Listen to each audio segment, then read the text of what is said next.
He's at the back. I'll introduce you to him. He came to fix my jacket. He's project managing the whole program for us. Some of you asked me on social media what happened to the hub in Venda. Guys, can I, before you go, I want to say something, and this is going to go on the record, so I know I'll be destroyed for this, but it's my truth, so it. Black people were not ready for freedom. We weren't. We were not ready for freedom.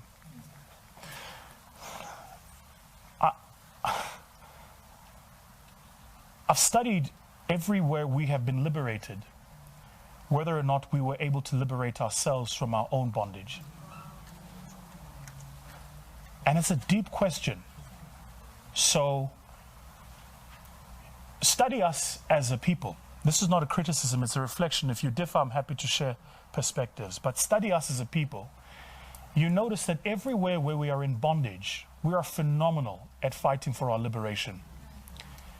Once we've received it, something goes wrong. And the mindset is pervasive. And it's pervasive, it's invasive, it's insidious. It's like a virus. And if you try and remove, you know, once a virus takes over a cell, it multiplies. And so the reason you can't remove the virus is the only way to kill it is to kill the host. That's where we are. So when a person amongst us does something, rather than celebrate, we ridicule. Rather than collaborate, we compete. Rather than support, we sabotage. I thought long and hard about why is this? Like it's been bugging me. And then I realized something.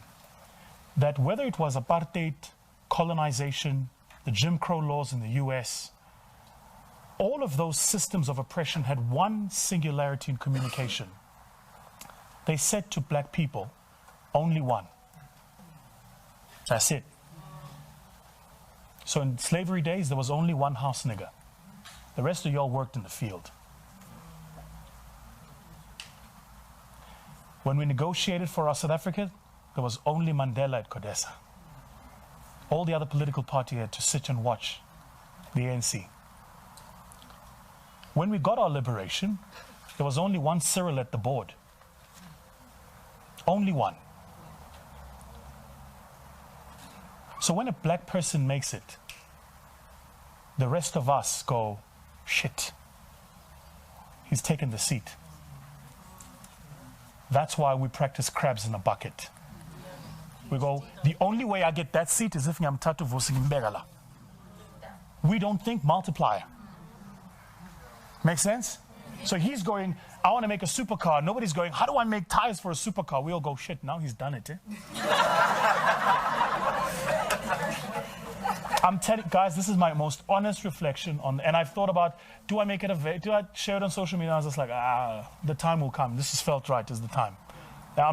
People will see this and I'll get slated for it, I'm sure. But I'm telling you now, I see it with me. The only people who attack are the people who want the seat. But here's what you're not seeing. I'm sitting where I'm sitting, and where I'm sitting, the system I'm fighting, if I get it right, opens for all of us. So, you know, it's the guy who fights Makosa. It's the guy who fights Tula Cindy. It's the guy who fights a Trevor Noah. What you don't recognize is what they are doing in their spaces makes it okay for us to be in those spaces. So don't fight Batu, fight Nike. Don't fight Makosa, fight Gucci. Do you get it? Like your mind, it's all wrong, guys. The mindset is this thing. Hey, man, we must be here, man.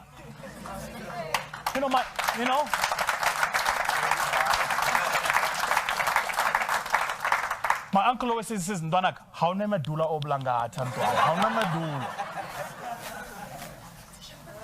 Okay, cool. So the point I'm making, and so I don't want to get into the details of what happened in Venda, but let me put it to you this way.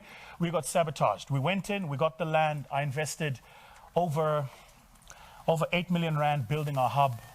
We went in local supplies. Everything in my hub was done by local people. The paving, the electrification, the fencing, everything. 8 million rand I pumped into the local economy of Toyando. Then you know what happened? Proper sabotage. The municipal manager, the mayor, the commissioner of police, the police station manager, even the judge at the High Court were all in on it. I've said this publicly, f him, let him sue me, I got the money. And I asked myself, why would they do it? Because it's very simple. In their minds, a young guy can't just come, just. J? No. He must respect first. And you're just like, I'm trying to change the world. You know, like our hub was going to be free, guys, free. State of the art, running 4G networks. We're offering 200 accredited courses with the University of Pretoria, 100 more by Gibbs, and 100 by the London School of Economics. Collectively, the courses alone are going to cost me 4 million. I was going to find young entrepreneurs in the area, educate them for free to walk out with a diploma or degree.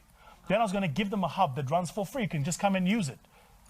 Network, Wi-Fi, anything you want, just come and use it. It's yours. Why? Because it just makes sense too. The old people didn't see it that way. I think a lot of us are going to have to make a decision about who we're going to give the future of this continent to. Because the people in charge now, the old ones, they ain't got a clue what they're doing. They don't have a clue what they're doing. When you're going to pitch at that big business, I'm going to share some news for you. Write it down. I want to listen to this gentleman. When you're going to pitch for that opportunity at that big business, let me tell you, Van Tonder is the one supporting you. Mandla Sbego at the board is one going, no. Now, I know I've said some stuff that have cut deep, but you know what it hurt? Well, you know what they say? It only hurts if it's true. My brother, over to you.